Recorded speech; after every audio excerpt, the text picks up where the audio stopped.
with the big Israel thing that just happened and supposedly peace agreement, it's looking good so far. Just these people can't give credit for shit. And I see that they were saying that Biden now is responsible for it. So it's negative or nothing with Trump. You either say something negative about him or you say nothing. And it's simple as that for these people. So I'm like, man, it's not even worth addressing these motherfuckers no more.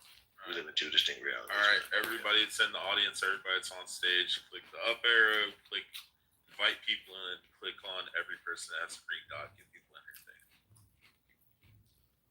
What a free. Yeah, I don't know what to make of that. I mean, it's cringe, but it's so like stupid that I just don't even like pay attention to it.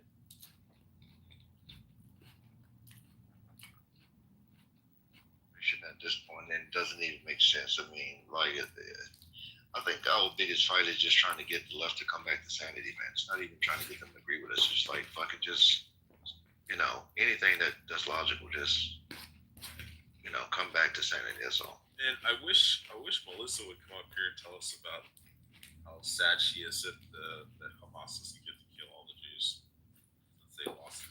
Right? Well, I would say I agree with you when it comes to like the left coming back to sanity. However, what you've also kind of seen happen over the last 6 or so years is people on the right that were like completely pushed further right, and it's kind of like, wow, how do we get around this predicament? The unfortunate thing is that the left was like pushing this shit so hard down everybody's throat that they were like thinking like, oh, we'll just make people become more left like us.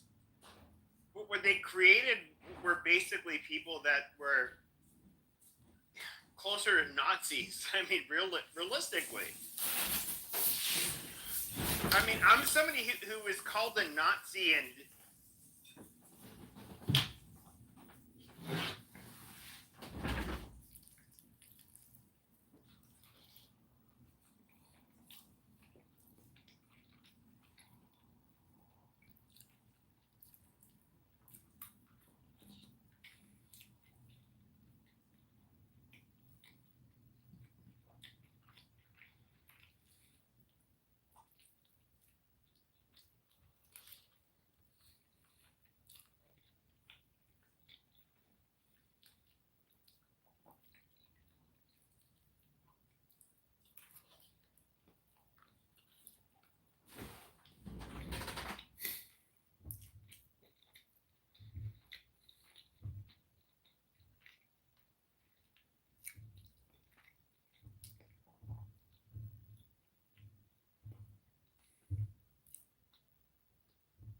You ain't going to the service. It's something. Shit, I've been doing this shit. So. Brother that said that about investing. Ooh, I know. You tell yourself to. No, Temporary. That. I had a hair clip on the floor, and I stepped on it. Oh, that was a heavy pee. Clipped. Coming up. Nigga, it's a mark. Nigga, that's.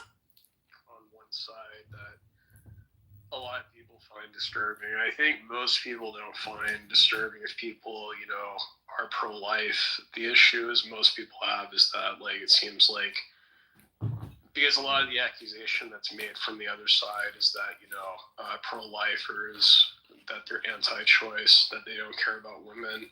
And so when you have like statements like where Charlie makes, where he compares women to people who would have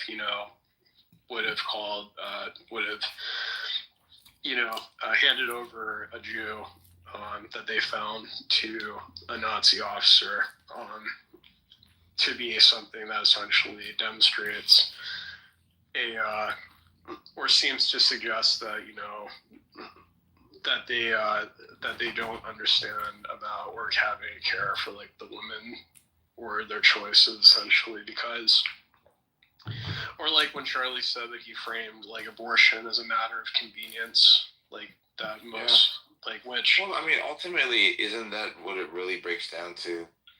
And I think he used. I don't know. I mean, to me, it's like I think what a woman goes through with having a child, it's not something that you can just frame as just something that's a matter of convenience. I mean, if a person looks at a pregnancy as inconvenient, wouldn't it be convenient for them to get rid of it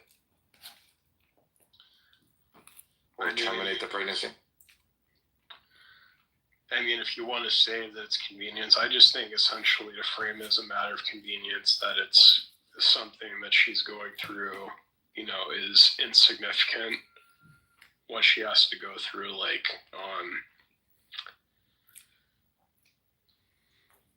I'm just like, we can always understand the dilemmas that women are in what we've already described, right? Rape, incest, loss of life. You already spoke to some of the illnesses as far as like deformities or mental. But when it comes to a point where it's just birth control, is his comparison, or is him saying that they're doing it for convenience? Is it really that off? well, I mean, that's the thing, though. Is it really just a matter of like birth control? I mean, is it not just also concerned about her health and about, No, I think the initial reaction of a woman, especially a young one, right? Holy shit, I don't want to tell my parents. How the hell am I going to be able to do this? How can I do that? I'm not going to be able to go to college. I'm only this age. I don't even know this guy. Like, I would imagine that's probably the first thing that pops in their mind. I could be wrong. If there's a woman that wants to speak on this, please. I'm not an expert. Yeah.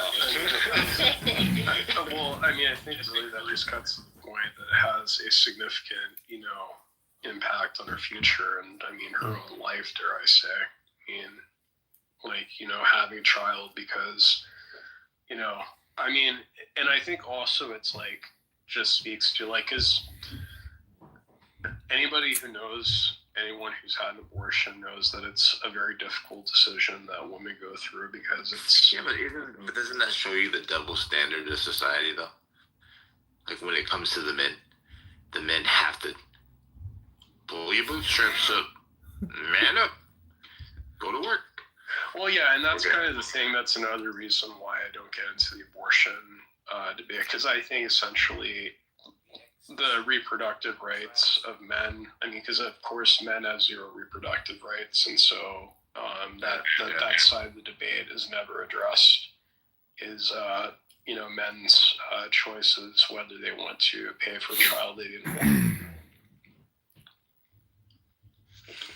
Yeah, man. Well, it's like Dave Chappelle, said, is like, if you can kill this motherfucker, I can at least abandon it. Right. It's my money, my choice.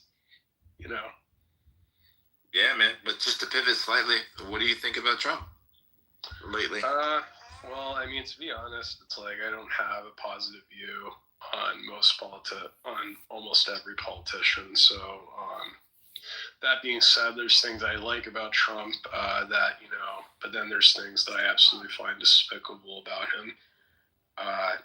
Particularly, I think the things that I find the most despicable, though, are the ones where he goes against his own principles. Because that's really where it shows essentially the corruption in his own. Like, for example, his idea of America First. I mean, I love that idea of putting America first, essentially.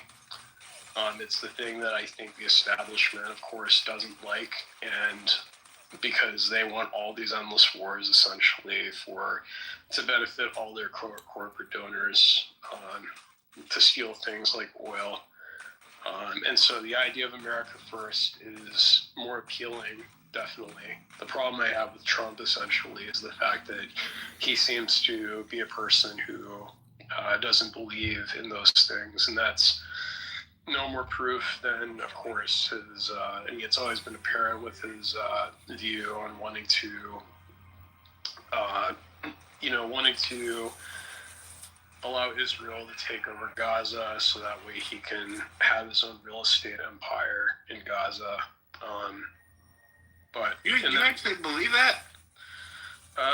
no, I don't think. Well, I mean, essentially, it's like I don't see any other reason why Trump would want to have it there. I mean, because he seems to be mostly interested in business, which is another reason why. I mean, it's like forget.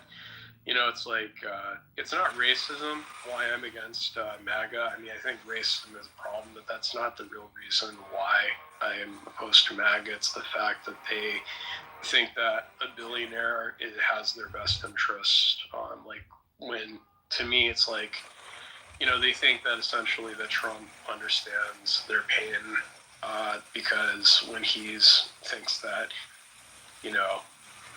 that his father giving a small loan of $1 million is a pain. Yeah, I think that if you kind of look at it, people are going to have their favorites. I don't know about the $1 million being an investment. I think that what speaks more to his legacy is the ability to build something and then lose it and then get it back. The resilience that he's able to display, like on a high level. I think that when you're plugged in a billionaire and you see America as the country that gave you everything that you have, and now it's a higher level game on a global scale. Now America is now the Trump business brand. So now he gets to use his business savvy in engaging in this game with other countries. And if it's a direct benefit to us or an indirect benefit to us, brought to us by his narcissism and his competitiveness and his savvy and his some questionable moral absence of strategy to win, right? Like it's like owning a share in his stock. We all benefit in a way, right? But like when you said that was a talking point, and I see him in a different light. Like he claims to be the best negotiator and this and that. So he says a lot of things. That's what I contend with. Well, I mean, he's definitely. I think he has, some negotiations that I wish that more politicians did that. But overall, I think his negotiations are for self-interest. That he's not the person who ideally should be representing issues. Well, I think the self-interest of his is to make the deal. I think that if you have a person that only wants what they want, you'll never have a deal. And I think that could be a flaw of his as well, because sometimes when you have the hand, you don't really want to compromise anything, right? Like when you have the leverage. And the one thing that I've noticed about him is that he has a strategy that is so simple. He's using the big stack, if I'm going to use a poker game as an analogy here, for leverage. He asks people, what do you want? And what do you want? He creates this equitable deal in his mind, and then he forces both sides to sign the deal by using charm and persuasive tactics to gaslight both of them to believe that this is the best way forward and that they're both winning at the end of it. And that's the car salesman in them. Yeah, exactly. I mean, it's one thing that I think that, Trump is I will say one thing about Trump that he's, it's one of the things that I think why that the left needs. It's like, I mean, it's one of the things I couldn't agree with, a famous guy like the common progressive streamers you get is there's been push for Jon Stewart to run. No, he's not going to run, but it's like essentially I couldn't agree more is that one of the things about Trump is that, it's kind of difficult to not like to watch the guy because he is a good entertainer essentially. So it's why I think essentially if the left had something similar with your guys like Jon Stewart, then there would be an equal playing field. course, the Democrats wouldn't want that, though. I don't know what they're gonna do. They're What's up, lost. Shamal? Makila, Yeah. Necro? What's up with you, bro? Hey, Freak. Hey, Join in, man. Hey, Join what's in. up? Yeah, I'm trying to catch the speed. What do you say both sides get wrong, Necro? Since you're in a room, I'm taking that's your claim. Well, what does the right get wrong? How about that? Oh, go ahead. Yeah, it's interesting though. I was just talking with Samoa about abortion. Like mostly the issue is about the problem I have with abortion is why I mostly don't stay. I stay out of this because like I think a lot of the debate is about things that really. A lot of people make arguments that just really make me cringe because they go away from what I think the debate should be about. Because I think the debate is really about human rights, and yet it seems to me that a lot of arguments they have in law are about policy, about what's good for, about essentially sociological arguments, which I think are very dangerous when you're trying to make arguments that essentially should be about human rights. Because would you ever sacrifice, human rights for the sake of what's good for the majority? Like, that's just I should agree. That's I just agree the with reason. you. Like, that's just the reason why I find it cringy on both sides. Because, particularly, I think one of the things about my side, I'm pro-choice. I'm probably, if not the most pro-choice person I know. But I find it really, when people who are arguing for abortion, they'll argue about essentially about things like essentially about adoption. It's like to suggest that essentially that it's about how effective, how convenient life is to its surroundings ultimately. Right. When the whole point on the other side is that, which is something I would agree with them on, is that, do I give a damn if, it's going to be more expensive? It's like, isn't the whole point of their side is that, or what should be is that, life has inherent value and it's not contingent upon how, how convenient that life is to its surroundings. And so, if they didn't believe that, then they'd be pro-abortion than us. Okay, I'm right leaning, as you know. Yeah, if you don't know. And so, to me, it's kind of like the same thing. It's like, because, I think the same argument that's being made could also be equally applied to people with disabilities, but it's like, we'd be horrified if people who are disabled, would be argued as having less value because of the circumstances of their condition, about them being born, or how effective they are to society. Yeah, I definitely agree with the overall sentiment. Like I said, which is ironic, we're on different positions with it. But yeah, I stick to, like you said, the human right aspect of it. And I don't know if he was in the space with Andrew because they were talking about it. So I don't know if this is a spinoff from that. But I was in there. Okay. Oh, that's interesting. Ironically. Yeah, it's interesting. I barely talk about this. But I think it's like the reason why it's an issue that's not resolved is because it is an issue about two important things that a human's value, which would be